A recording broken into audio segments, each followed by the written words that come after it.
언노운 아카이브. 오늘은 경제 성장이 가장 빠른 나라 중 하나인 베트남에서 정작 열심히 일하는 사람들은 살 곳이 없어 쫓겨나고 있는 주거 현실에 대한 이야기입니다.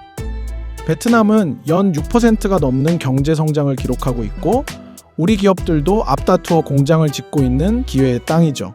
하지만 나라는 이렇게 성장하고 있는데 정작 일하는 사람들의 살 곳이 마땅치 않자 베트남 정부는 가난한 사람들을 위해 싼 값의 아파트를 공급하겠다고 약속했습니다. 사회주택이라고 이름 붙이고 분명히 가난한 사람들을 위한 아파트라고 했죠. 그런데 현재 이 아파트 가격이 3년 만에 50%나 폭등한 겁니다. 이제 베트남의 웬만한 중산층 월급으로는 평생을 모아도 이 서민 아파트 한 채를 살 수 없는 지경에 이르렀죠. 베트남의 사회주택이라는 건 우리나라로 치면 정부에서 싸게 지어주는 공공분양 아파트 같은 겁니다. 정부가 땅을 공짜로 빌려주거나 세금을 깎아주는 대신 건설사가 주변 시세보다 훨씬 저렴하게 서민들에게 집을 파는 구조죠. 2023년에 베트남 정부는 아주 큰 약속을 했습니다. 2030년까지 이런 서민주택을 100만 가구 지어서 집 없는 서민들의 한을 풀어주겠다고요. 당시만 해도 베트남 청년들은 이제 나도 내 집을 가질 수 있다는 희망에 부풀었죠. 매일 오토바이를 타고 덥고 습한 하노이의 매연 속을 뚫고 출퇴근하면서도 언젠가는 내 이름으로 된 번듯한 집 한 칸 마련할 수 있다는 그 소박한 꿈 하나가 그들을 버티게 했습니다. 결혼을 앞둔 연인들은 아파트 안내 책자를 보며 미래를 그렸고 아이를 둔 부모들은 좁은 자취방을 벗어날 날만 손꼽아 기다렸습니다. 하지만 그 희망은 아주 처참한 배신으로 돌아왔죠.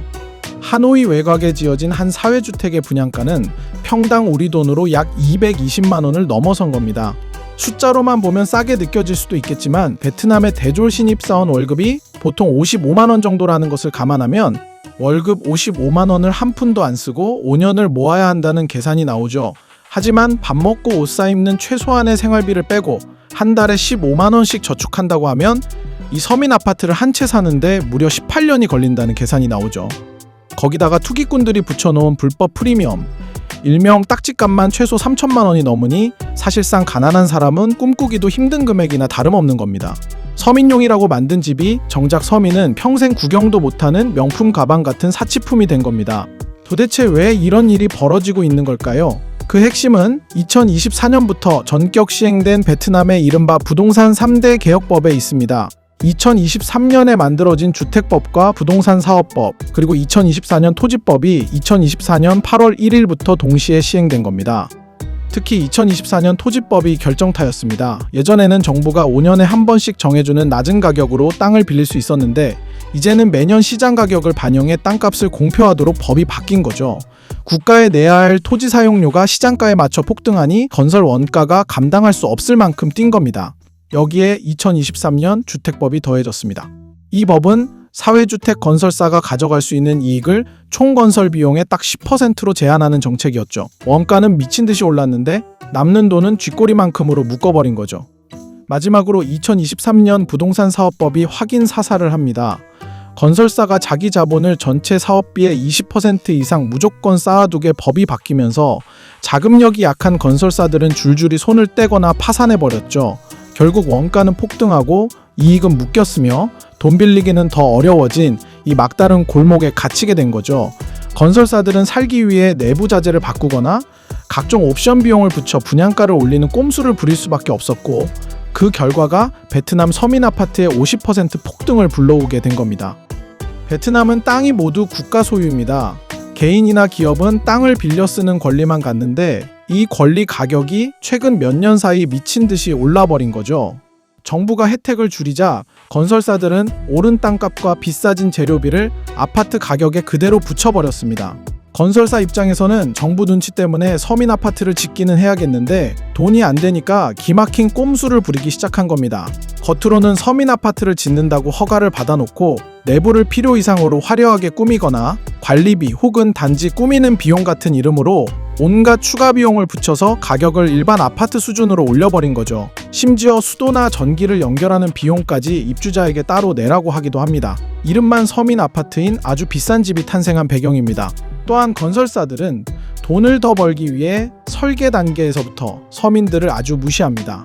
주차장을 좁게 만들어서 오토바이 한 대 댈 곳도 없게 만들거나 공동으로 쓰는 시설들을 대충 만들어 놓고 가격은 낮추지 않습니다. 아주 싼 페인트를 쓰고 창문을 작게 만들어서 여름에는 찜통 같고 겨울에는 한기가 스미는 집을 만듭니다. 아파트 단지 상가 월세는 엄청나게 올려서 결국 그 비용이 입주민들의 관리비 폭탄으로 돌아오게 만듭니다. 집을 산다고 끝이 아니라 그 집을 유지하는 돈조차 서민들이 감당할 수 없는 수준으로 치솟고 있는 겁니다. 실제로 호치민 인근 서민 아파트에 입주한 한 20대 여성은 이렇게 말했습니다. 집에 들어온 날 밤에 엉엉 울었어요. 기뻐서가 아니라 앞으로 이 집값을 갚기 위해 내가 포기해야 할 인생이 너무 막막해서요. 월급의 70%가 빚 갚는 데 나갑니다. 이제 저에게 미래는 없어요. 집을 얼마나 짓고 있느냐도 문제입니다.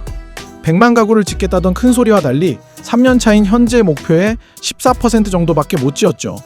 돈 안 되는 사업이라고 생각한 건설사들이 공사를 마음대로 멈추거나 아예 시작도 안 하고 있거든요.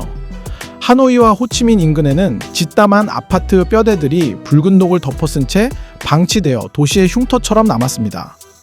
버려진 공사 현장에는 고인 물에서 모기가 들끓고 질 나쁜 사람들이 모여들며 위험한 곳이 되고 있습니다. 갈 곳 없는 노동자들은 결국 공장 주변에 천막을 치거나 습한 판잣집으로 밀려나고 있습니다. 낮에는 삼성이나 인텔 공장에서 세계에서 가장 좋은 반도체와 스마트폰을 만들지만 밤에는 쥐들이 지나다니는 가건물에서 잠을 자는 말도 안 되는 모습이 베트남의 진짜 모습인 거죠. 하지만 진짜 문제는 따로 있었습니다. 바로 이 간절한 기회마저 돈벌이 수단으로 써버린 투기꾼들 때문이죠. 서민 아파트는 법적으로 돈이 없는 사람만 신청할 수 있습니다. 하지만 실제 아파트 파는 곳에 가보면 눈을 의심하게 만드는 풍경이 벌어집니다. 낡은 오토바이를 타는 진짜 서민들 사이에 아주 비싼 수입차를 탄 부자들이 당당하게 줄을 서 있는 거죠. 이들은 브로커를 통해 가짜 서류를 만들어서 아파트를 당첨받은 뒤 여기에 수천만 원의 프리미엄을 붙여서 서민들에게 되파는 짓을 조직적으로 하고 있는 겁니다.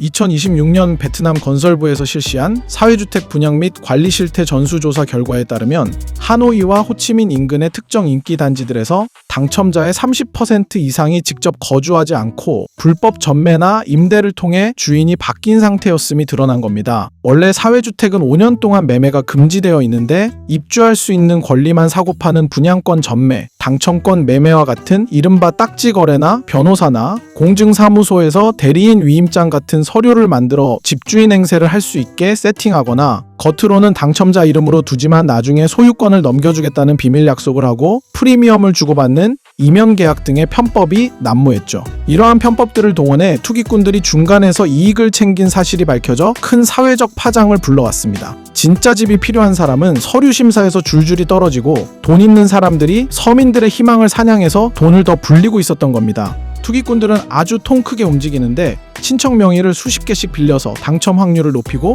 심지어 아파트를 파는 담당 공무원들과 짜고 좋은 층과 호수를 미리 빼돌리기도 합니다. 서류상으로는 아무 문제가 없지만 실제로는 집을 수십 채 가진 부자들이 서민주택을 싹쓸이하는 거죠. 정작 좁은 지하방에서 아이를 키우며 매달 오르는 방세를 걱정하는 젊은 부부들은 아파트 당첨은 하늘에서 별을 따오는 것보다 어렵다며 절망감을 느낍니다.